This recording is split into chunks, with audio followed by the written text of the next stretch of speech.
all of our audience on Sirius, they can't see how much you're smiling, but if you know Jeremy Hall, he's always smiling. That That's is true. that's one thing. That's one thing that is always true. Freshman year, playing with Moadu, Chris Seitz, man, you talk about leaders, you talk about intensity, you talk about player-led training environments. Man, the coaches, it was Sasho, Russell Payne, and Rob Artugan. So like 3 top coaches. Yep. And I remember those guys would just sit back and they didn't have to do anything I because it was was gonna like say if Russell and them were drinking. They were drinking like Arnold Palmer's back there, like just cooling. yeah, that's what I'm saying. Ultimately, everybody's pathway is different. I think everybody now wants to be like, I want to be a pro, but sometimes you need something a little bit different. Sometimes you need to stay at the U18. Sometimes you need to go to college. Sometimes you get fit into the first team, and I think it's hard for a player to understand that and realize that because everybody wants to be pro. It's the cool thing to do. I love sports. I watch college basketball and Dawn Staley with what she's been able to do at South Carolina, and then she does it being her, and she does it with her swag. I'm always just like, man, I might have to get some of these fits, like For real though. She's the best. This is New Ground with Allen Hopkins Jr. Let's go. And Jalil Anibaba. We are back and we are better. Your favorite player's favorite show, the best soccer show on your radio. New Ground, your home for melanin-rich conversations about life, soccer, footy, whatever you call it. We hope that each and every time you connect with the show, you find yourself in everything that we do. I'm Allen Hopkins Jr., joined as always by my main man, Jalil Anibaba. Jalil, how you living this week? Oh, it's up. It's up. It was, match day as far as MLS is concerned, where there were some interesting results, some results that you would expect. And then there were a few shocks, if you will. And then when you look at, some of the more global football, FA Cup, Man United out, Right. there's a lot to talk about. And like always, here on New Ground Thursday night, we'll set the vibe for you. We'll set the tone. We'll direct it in a way where you can just sit back, chill, whether you're in the whip or back at home on the couch, wherever you are. Just don't worry. We got your back. That's right. And if you're doing laps at your child's soccer practice, you're on the treadmill, we are a show that we hope you take along with us each and every time you hop on for the ride that is New Ground. Jalil, one of the questions I wanted to jump into from the jump. Okay, here it is. We're into March. And from the player's perspective, you've been in this environment for about 2 months now. Yeah. The season's just started.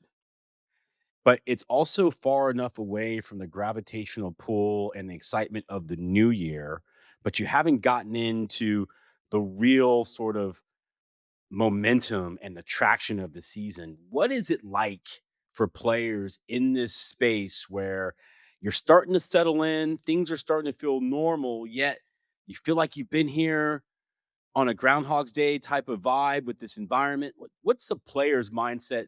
Not only necessarily abroad, which you and I kind of talked about, the doldrums over there, but more importantly, over here in America, where the season is starting for so many people, but for a lot of folks, they've already been doing it for a minute. This time of the year is when things get real. Preseason doesn't matter anymore because you're approaching match day 3. And you're now starting to really understand what your manager is like based on the type of results that you've gotten. You got a 2-week sample size. If you're a team like the New England Revolution, for example, and they're looking for their first win, or Nashville SC, they're looking for their first win. And first If goals, you're respectively. Yes. Yeah, facts.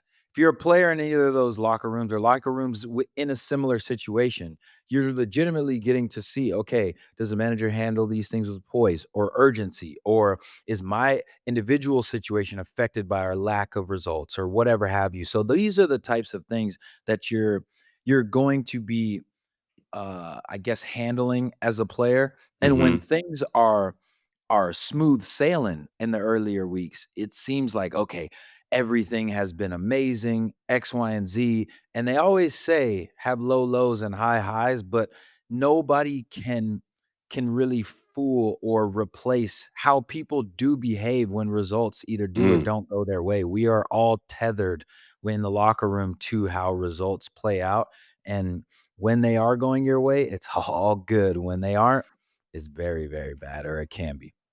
I love the premise and the theme of this conversation because it's going to allow us to really get a sense of where teams are really at. And I want to start with the idea that you mentioned what it's like if you're getting results, not getting results. One step further back, what is it that is most important for a player to remember in this time of year? And if you don't mind, also, I'm going to double up for someone who's supporting a player in and around a player. What's the one thing that they forget that they need to keep top of mind? The most important thing for a player in this time of the year is to be very realistic about your situation. And Mm, that goes for in the micro sense, it goes in the macro sense as well. And it's probably the most difficult thing to do from a mental standpoint. And what I mean by that is, let's say please. you're a player who is starting and you're playing very, very well, but your team isn't getting results in the first couple of weeks in the season. There's still more for that individual to do. And sometimes you can get a little bit too hung up in your ego and thinking like, "Oh, I'm good. I'm chilling. I just need to keep doing what I'm I'm doing. The coach Gucci. loves me. Yeah. I'm Gucci." But that's not always the case, because anytime a team isn't getting results, the manager and the organization is looking for ways to tweak things to make sure that they start getting results. And that can find you on the bench when you're starting. The same is true for when you're not starting or things seem or feel dismal for you. You have to make sure that you stay locked in, because when Mm, you do get your chance, because players do, it seems like when you're on the outside looking in that you aren't going to get your chance. But when you get your chance, if you're still in the mental state of, man, these mans ain't been giving me no coach opportunity or tripping. whatever have you. The coach is tripping X, Y, and Z. Boom, you're starting next week. If you're still in that mindset, trust me, you're gonna play bad, and then you give every opportunity for the manager to be like, "See, I told you, I gave you your opportunity," and then that's how you find yourself, all things being equal, on the bench for the next 6 months, which nobody wants to be in that situation. If you stay ready, you don't have to get ready. Say it again. Because it's one of those things I always tell people, you have to make sure you make the most of every opportunity you have. It's difficult though. It's hard. I'm not gonna lie. It's difficult. You know, if you're in the 11, if you're in the 14, if you're in the 18, if you're in the 22. Right. That's the reality of everyone managing it and what you're trying to do. If you're in the back of the roster, where I often was, like, what can I do? You're just trying to move one spot closer to the goal. Mhm. Sometimes it's just being, part of the rotation. Also it's a function of where you play. If you're a defender in this league, it's a grown man's league. It is. It's either you or them, and you've been in that position quite a bit for sure. And I want to keep tapping into this the 12-year veteran that you are and being around this game so much. So, if you're a team like the Galaxy, for example, where you're just down so many players and an it player in your 10 in Ricky Puig. So, what is that like to not get results knowing that you have a legitimate reason why versus a scenario where you feel like you have all your pieces, but maybe you don't have the talent? I've never been one to buy into the fact that star players are there and that's why you're not getting results. You have a squad for a reason. Mm, And everybody is a professional that is supposed to be able to play and contribute as equally as the next man, um, or woman, depending on mhm, league, whatever, it doesn't matter. sure. And so that is something that's always really irked me. You've Um, never bought into that. I've never bought into it. Because you have everybody who is when the stars or the it's the foregone conclusion that X, Y, and Z players are gonna play. Mhm, When they're not available, or sorry, when they are available and they're playing, there are ample people in the locker room that are heated because they aren't getting their opportunities, they aren't getting attention, X, Y, and Z. And this is a two-way street with players and managers as well, where if then those star players or whoever's in front of you is not there, it's your responsibility to keep the level either baseline or elevate it. Mm, And if you don't, then like I said earlier, the manager has, the opportunity to say, "Well, see, this is why you aren't starting." But on the flip side, what I've seen a lot in my experience is that managers don't even give those players that aren't consistently in the starting lineup the the reason to really buy in, because they only some of them they some managers, they only talk to the players when they really need them. Come on, guys know mm. what that's all That's about. right. That's right. And it's you can't just turn that light switch on. So, for me, I've always been a type of person where everybody that is good enough to be on the team and to be good enough to be dressing, they also need opportunities that they earn throughout the season so that when they go in, it's not this huge leap for them where they have to prove their That's entire right. career and identity in X, Y, and Z.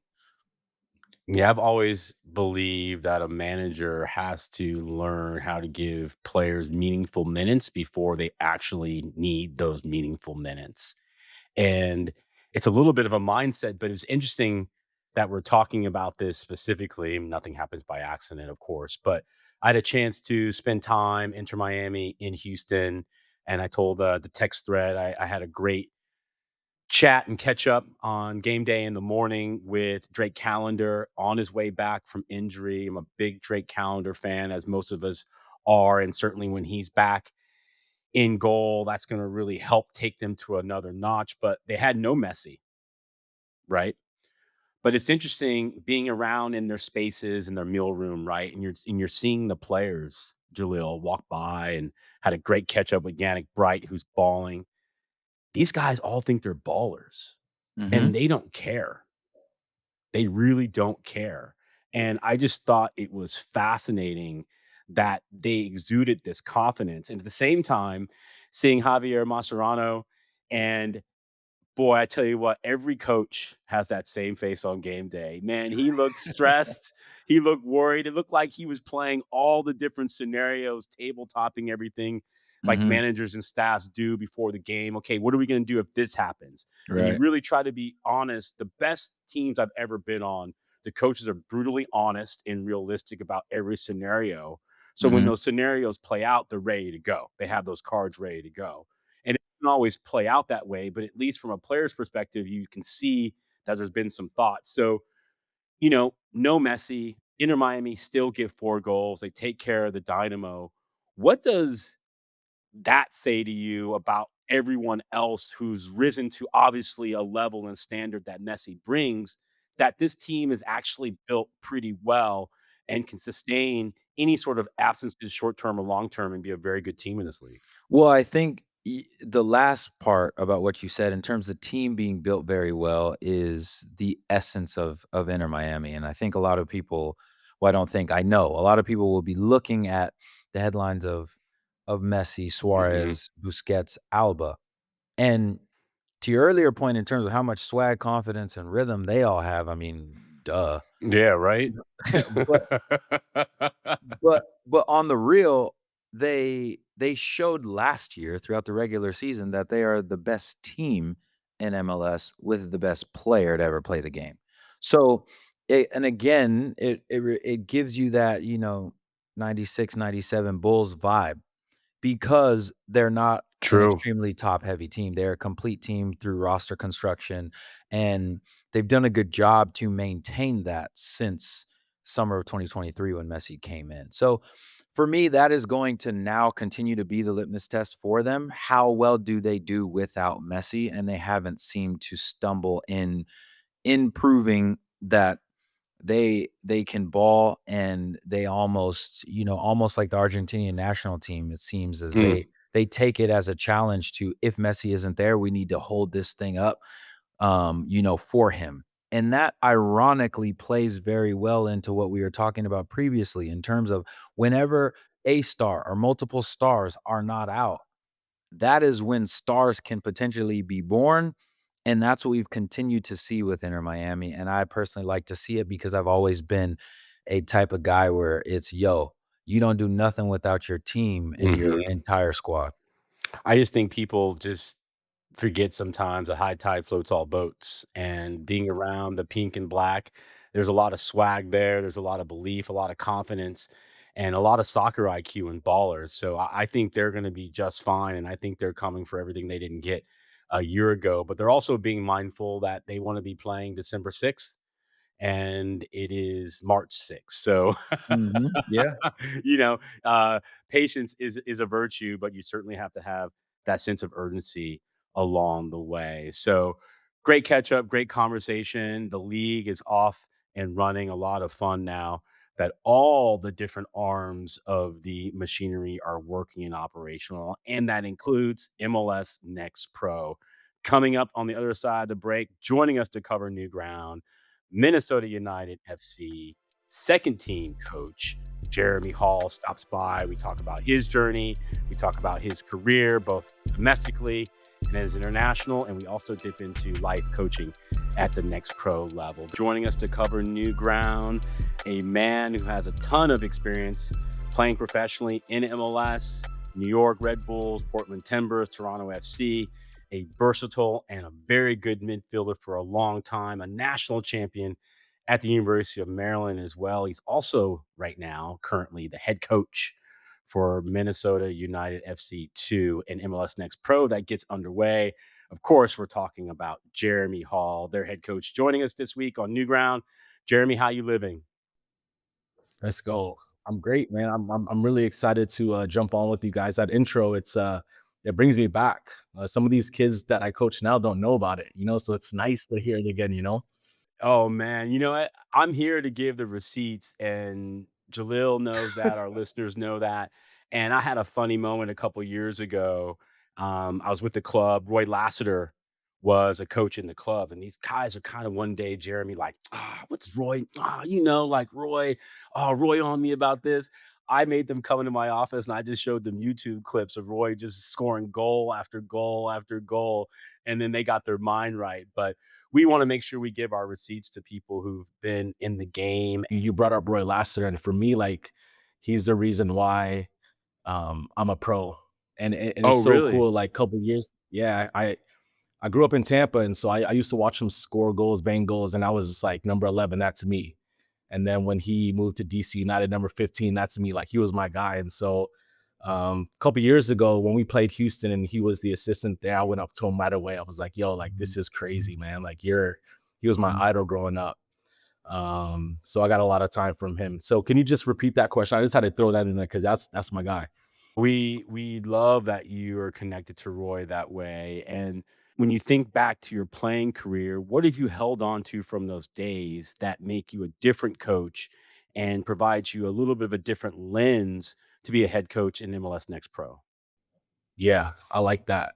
Um, I think just the game's changed so much, even just like the generation, and right. And so one of the biggest examples I can give is that when I was playing, man, I never spoke to my coaches. Like, the only way I would speak to my coaches is if they were like, "Yo, we got to speak to you," and I was like nervous and shivering.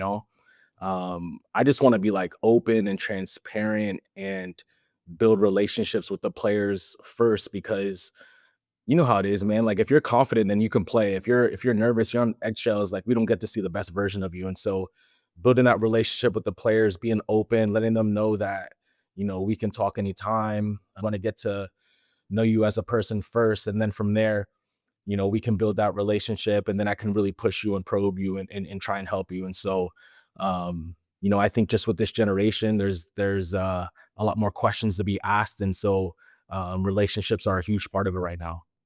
Yeah, and I mean, just knowing you over these years, it makes you uniquely positioned to be an excellent coach because of the type of person that you are. Because we shared the locker room together, U18 national team and X, Y, and Z back in the day. You're always one of the dudes that's making sure everybody is straight. And that's a unique characteristic and quality in people. Oftentimes, sometimes people think it's a foregone conclusion that just because you're a top baller means you wanted to be a coach. So for you, what is the best part about coaching? Getting to let these guys understand that, yo, I was there too. I get the frustrations. I want to get to know you. How can we help you? How's your family? What's struggling in your personal life, and just being real like that. I feel like I just bring my personality. I can't pretend to be somebody else and be fake with that. Yep. And so like I'm just organic in myself, and I think that's helped me get to where I am right now, and be able to give back to this next generation.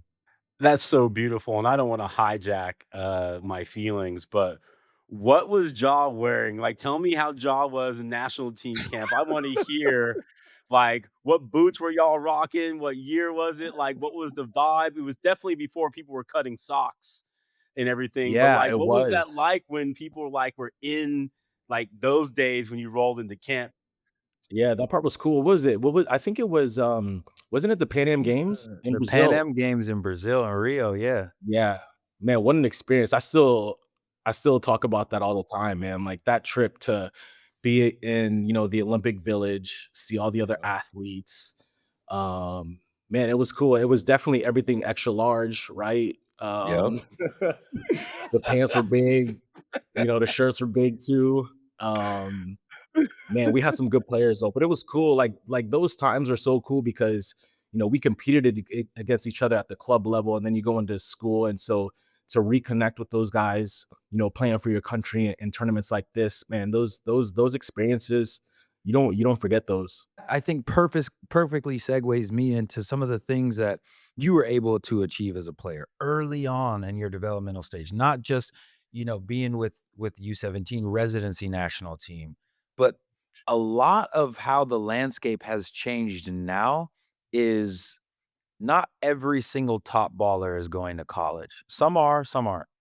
When we were playing, the top ballers, 90% of them, if not 95% of them, were going to college and playing for top programs, AKA Jeremy Hall. So, your guys' Maryland team, when you were there from 2006 to 2008 was by far Cheat the code. dynasty of the era, cheat code. Talking about yourself, Omar Gonzalez, Graham Zusi, Chris Seitz, Mo Adu. We could go forever. Like, how many World Cup veterans are on a college team? It's crazy. Talk to us about what you learned specifically there that allowed you to have an excellent professional career. Man, that experience for me was unbelievable. Freshman year playing with Mo Adu, Chris Seitz. Um, Man, you talk about leaders, you talk about intensity, you talk about player-led, training environments. Man, the coaches, it was Sasho, Russell Payne, and Rob Artugan. So, like, 3 top coaches, Yep. and I remember those guys would just sit back and they didn't have to do anything I because it was was gonna like say if Russell and them were drinking, they were drinking, like, Arnold Palmer's back there, like, just cooling, yeah, drinking that's what I'm sweet tea. saying. Honestly, like that for me, that experience, man, was every day. It was like you have to bring it, and if you're not, like you're getting called out, Yep. and then you have to step up, and then that was every single day in school. Like at that time, PDL was so big, so kids would go and play, PDL, this and that. Man, at Maryland, everybody was on campus. We were taking summer classes, we were taking winter classes, and it was like 5v5, 6v6. We had some of the DC United guys would come in their off season, man. Like the intensity and the level of play was different. And then from there, man, that transformed me, man, because if the players weren't doing it and Sash got on you, Mhm. that was you didn't want Sash on you because Sash used to he was scary in the beginning. So man, you talk about excellence and what Maryland did for me, man, that was like transformational for me. Let's go a bit inside baseball because we've been having this conversation about the pathways and development cycles and academy and college. How do you, in your role with at Minnesota, really navigate the spaces in between the first team and the second team? As I heard over the weekend, winning is a very important component of developing players, but how do you do that in the same sort of in an insulated environment where you're just really trying to develop them as people first? Yeah. I think that's the toughest part about the space, and one that I've really learned over the course of the year. Um, I'm a firm believer that winning is a part of development. I don't know how you can go out there every day and not just go out to Same. to win games. I think about myself growing up, and it's just like you're cheating to win the game, you're manipulating, you're doing whatever it takes. And so the second team space is so hard because everybody's headspace is different. First team guys are coming down because they need something different, whether it's return from injury, whether it's not in the first team squad. So how can we keep those guys fit? Our academy kids are coming up because yeah, they're close to getting into the second team. They might have that potential, and so being real with these guys, understanding that everybody needs something a little bit different. Everybody needs a different conversation depending on the day, but ultimately everybody's pathway is different. I think everybody now wants to be like, I want to be a pro, but sometimes you need something a little bit different. Sometimes you need to Mhm. stay at the U18. Sometimes you need to go to college. Yep. Sometimes you go straight into the first team. And it's I think it's hard for a player to understand that and realize that because everybody wants to be pro. It's the cool thing to do, and so it's just being real with those guys and letting them know, like, I think this is the best thing for you. This is how we want to approach every day, depending on how upset or happy you are. You still gotta bring it. And so the conversations are different every day. And yeah, it's just being real and honest with these guys. Yeah, I mean, it's it's even something that, at the first team level, contrary to what people think, you're balancing these things as well. You're balancing like how important is winning, even though that sounds crazy to say. How important is like your individual development? How all of these things they continue to exist in Mhm. the experience. It's just when you're maybe younger or starting your career or in the second team space, it's extremely crucial to learn how to go about things in the right way.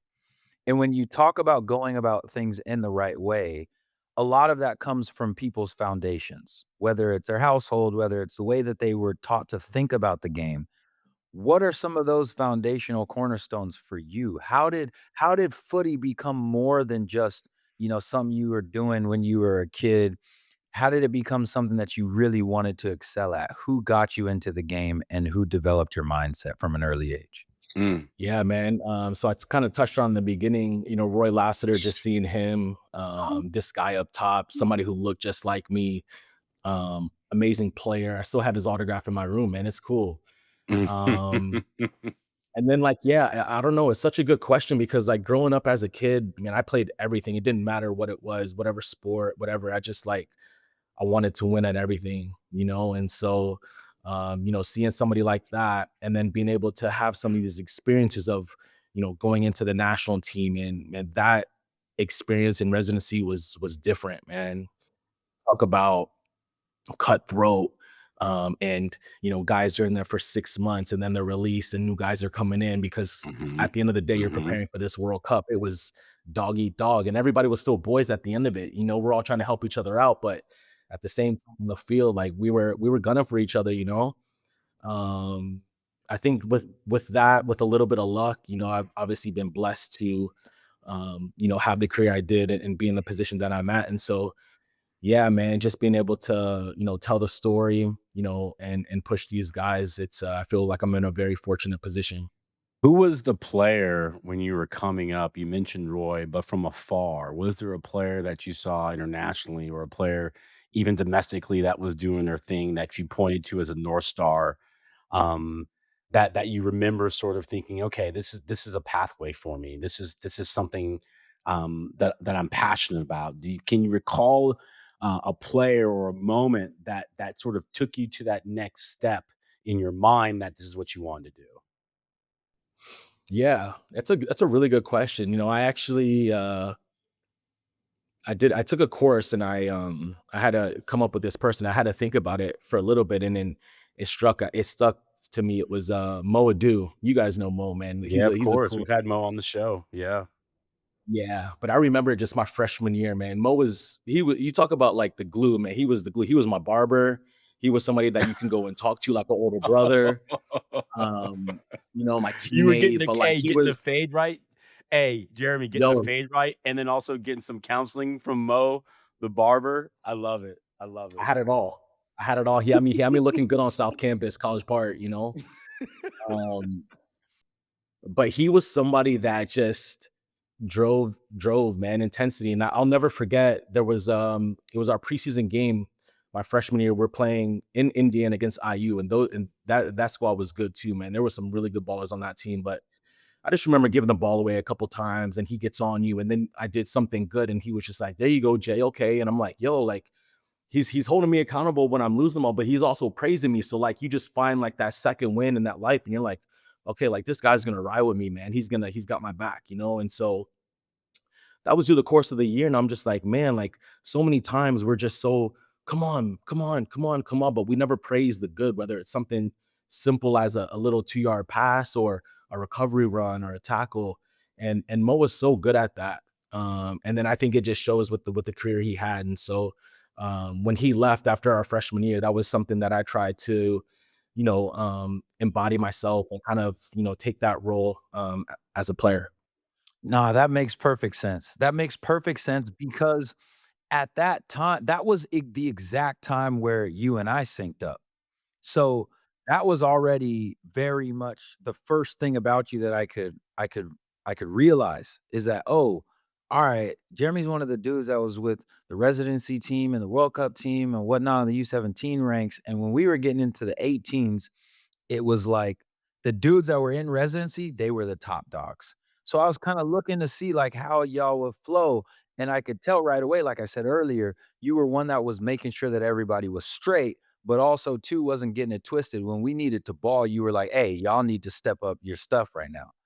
So, my question for you as a coach, and I've always wondered this about coaches, do you want your team and your players to embody the same characteristics as you? And when they don't, how do you check yourself at the door to make sure that they don't have to be Jeremy Hall, but they have to be the best version of themselves? Yeah, I think that's it right there, just to be you. Um, you can tell when somebody's faking it. You can tell when you're asking somebody to be something and they just can't do that. Like it just makes them uncomfortable and they're not able to perform. Um, the biggest thing is for these guys to be themselves and to be comfortable around each other to be able to do that and know that like if you are doing everything that you can to be the best that you can, like mistakes are part of it. Like we can let those slide, but like we can't let what we can't let slide is you not giving 100% effort, you letting your teammates down, like you not going full throttle, because at the end of the day, you're doing this for yourself, you're doing this for your teammates, you know what I mean? Like you got to hold the ultimate standard. And so I think with a big part of that is just being you. Okay, let's get into the season a bit here, Coach Hall. So What has the preparation period and phase been like? And give us a sense of your team and what you're really trying to accomplish with this group as you guys get underway. And again, have a chance to have a very good team competing at the end to be one of the teams going deep into the postseason. yeah, I hope so. It's kind of twofold because there's a lot of goals when you talk about second teams and what is that? Is that winning games? Is that making the playoffs? Is that getting guys into the first team? We're probably 4 or 5 weeks into our preseason, and it's been great. We had some trialists in that we have identified through our recruiting department, through data and through live visual. Um, we signed some of those guys, so that's going to probably come out soon. We've had some of our top U18 academy kids come through and really help this group out. They've been awesome with the environment that we've created here. And then, at times some first team guys will come in and out, like I said, depending on where they're at with their return from injury and stuff. And so the group is really coming along. I'm really looking forward to what we can do this year. Last year was a tough year for us from a wins and loss standpoint, but you can see over the course of the year, especially probably like the last quarter, I felt like we really turned the page when we had some consistency with our staff and we added some more pieces into the group. And so we've really hit the ground running once the season ended. From a recruitment standpoint, from a staffing standpoint, the love that we've gotten from the coach, from the first team, the academy, all the technical staff. Man, these guys have been really, really important as to, the second team and what we're trying to do here. And so I'm really looking forward to it. We got a first round bye, so we'll watch the Austin game they play against Colorado. So we know we're gonna have a good tough game in Austin. But like I said, we got some really interesting pieces, some kids that I feel like are gonna turn some heads, and I'm looking forward to working with these guys over the course of the year. Yeah, I mean, I personally enjoy MLS Next Pro a lot because you get you get a bigger sample size to understand which clubs are well run and which ones aren't. You get a bigger sample size to understand, the true flow of players and what they really are dealing with. So I like the prospect. I like the fact that you're in the mix because you really know, like we've talked about throughout the entirety of the interview, you know what these players are going through and subsequently you can help them out.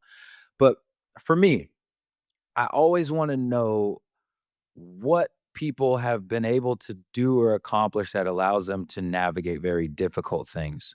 And your first fixture is against Austin. This is a team that Austin 2 has had a lot of success and won MLS Next Pro in 2023, I believe. How do you make sure you set your team up so you're starting on the best front foot possible in your first fixture? Yeah, that's a good question, man. Brett Utley's the man.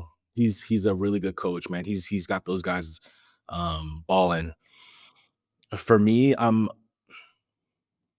trying to think how to word this because I'm very just like myself, in our league, it's I want to be all about us. We want to be aggressive. We want to be, on the front foot, and we know we got to pick our moments when to do that. So we'll obviously scout Austin and see how they can hurt us. But like for us, it's like how can we oppose ourselves on them?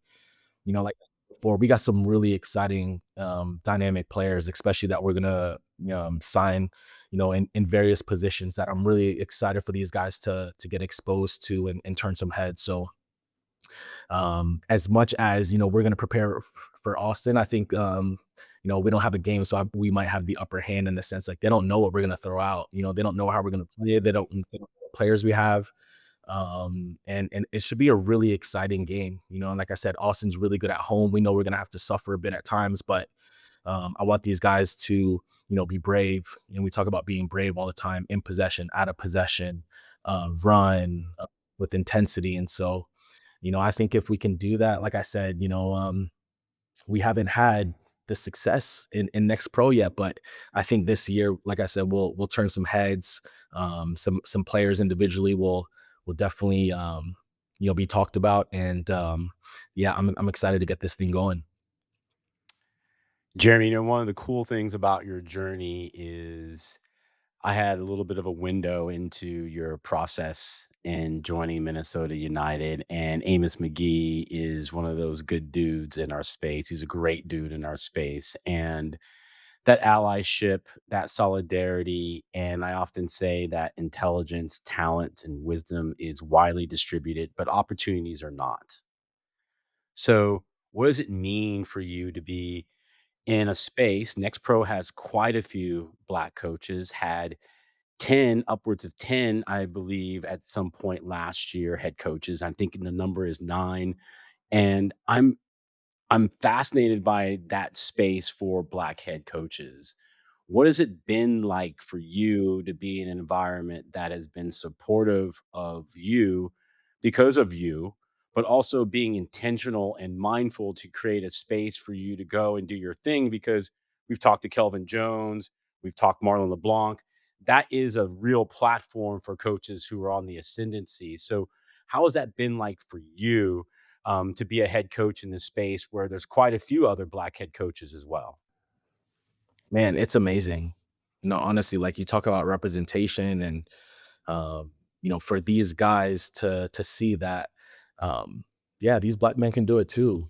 We just need the opportunity and you have to be ready for it. I touched on me looking at Roy Lassiter as a kid, and Mhm. um to be in it now, you see how diverse, especially here in Minnesota. I could talk about Minnesota, I could talk about Toronto for my time there, but you have a lot of diversity in these academies, and growing up, it was just a lot of white coaches, not a lot of black coaches. And so, first of all, to be one of them with all these other, legends of the game and get to share the field with these guys and learn from these guys and help move the game forward, man. It's a real honor. And then you also talked about, being supportive, man. Like I think, especially in this league, because of how every second team has it set up, some teams are just saying, look, play the young kids and you might not win a lot, right? And how does that look from when they just look at your wins and losses, Great point. but the club has been so supportive of me. Khalid, Amos, all the first team staff have been so supportive. They see the work that everybody behind the scenes from the academy to the second team are doing. And so, man, that support is huge because, um, yeah, we're not necessarily going to spend as much money and go and do it to win championships like that. But the mindset is still to win, knowing that we have a process of how we do it here in Minnesota.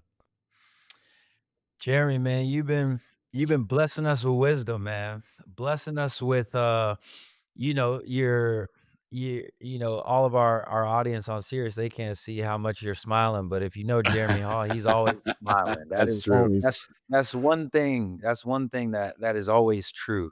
And just for me, one last one, before Alan closes us out is if you can bless us with some more wisdom. Tell us a story or, a moment in your life where you essentially had to cover new ground that you're very proud of in terms of you had to reinvent yourself in a way based on either a challenge or an opportunity. It could be negative or positive, where you overcame or found yourself on the other side of that circumstance that you're very, very proud of that leaves you inspired to be able to continue to do what you do. Mm, that's a really good question. I think of two moments. The first was probably, I would probably say 2014. I was in Toronto, and that was probably the first time in my career that I was healthy and like you weren't even making the squad, and so Uh-huh. like that was the first time that was probably, I don't know, maybe year 6 or 7. So it was a long time of like you're either playing or either coming off the bench or you're just involved in the day to day. And so that time was super hard because I didn't know how to handle that, man. I was just like, man, what is this coach doing?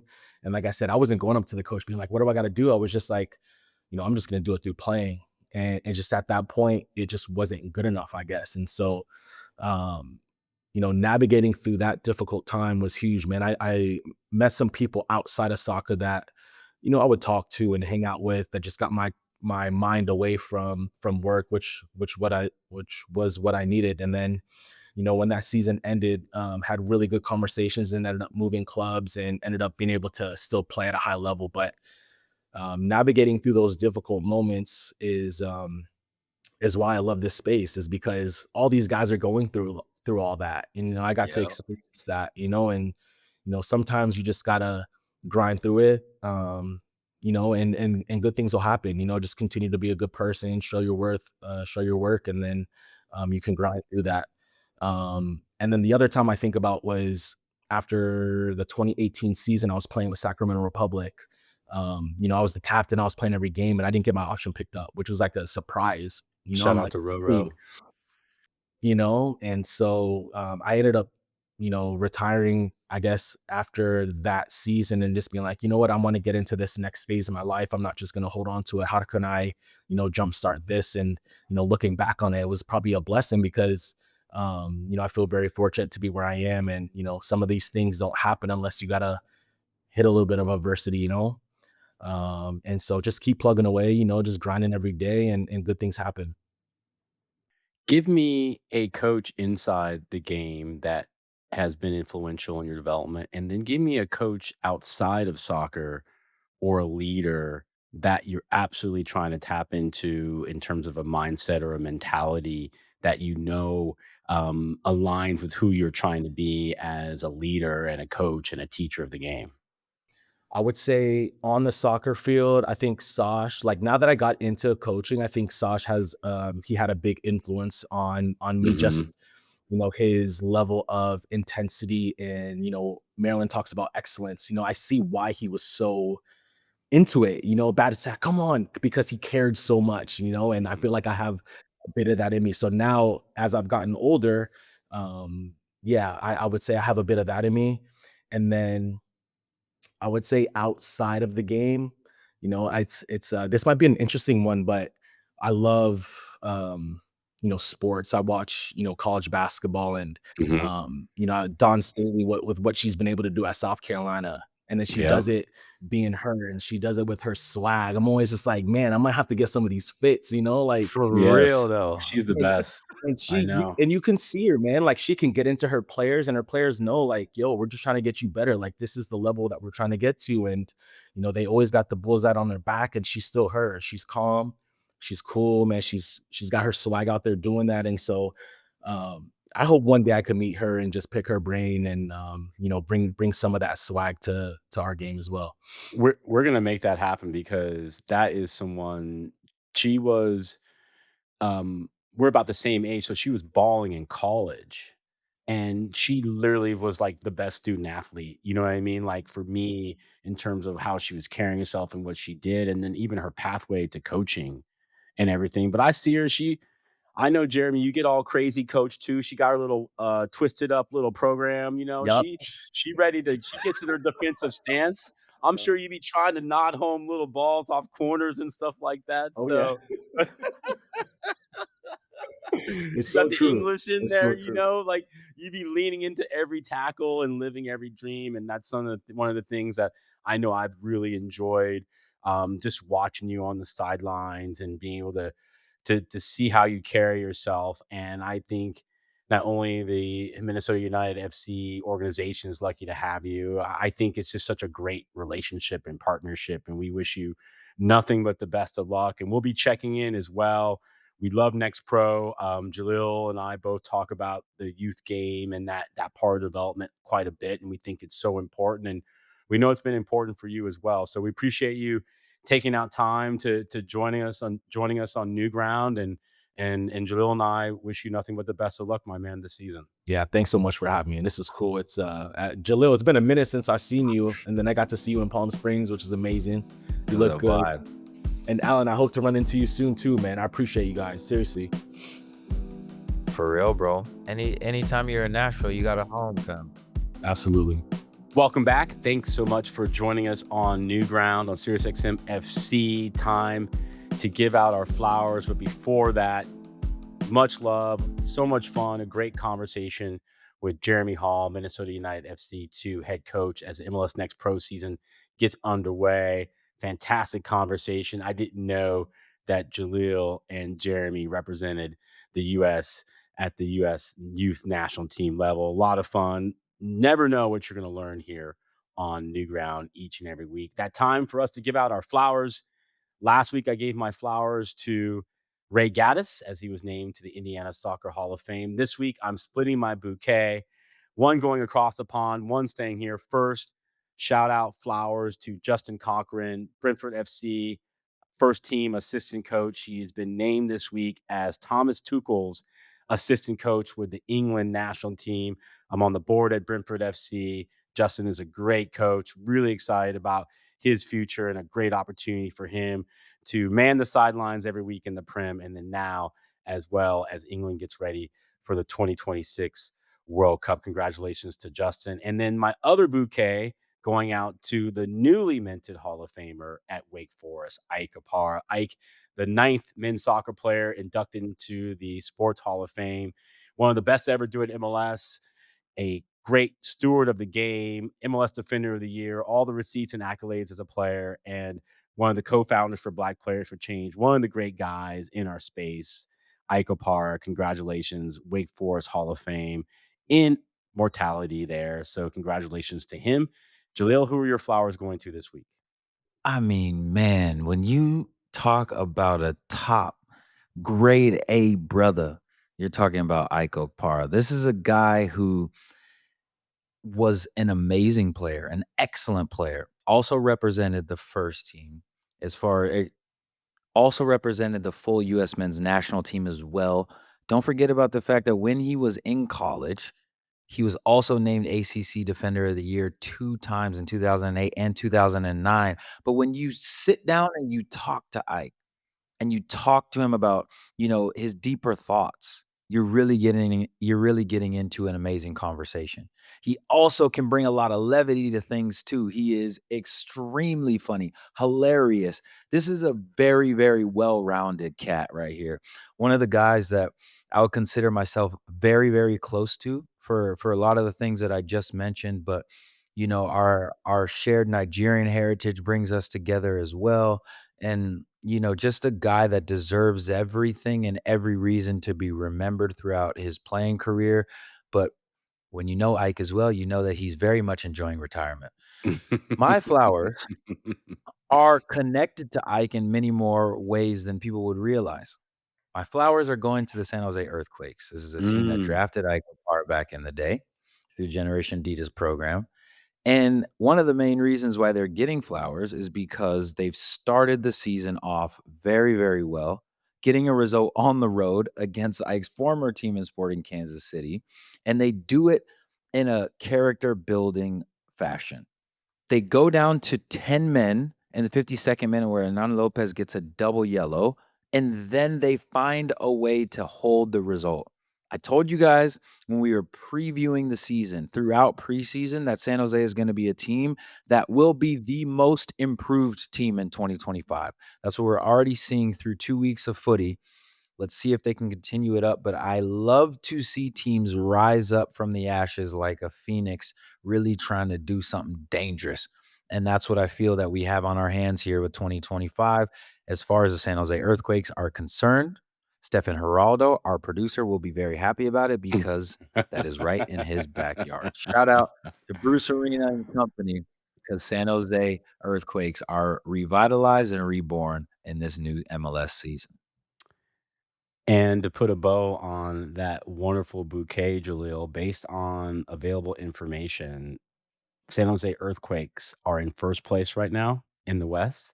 They have not been in first place at any point in the Western Conference standings between 2015 and 2025. So things have changed in San Jose. Congratulations to him for that great start. I know they want to keep it going, and we just keep on keeping on as well.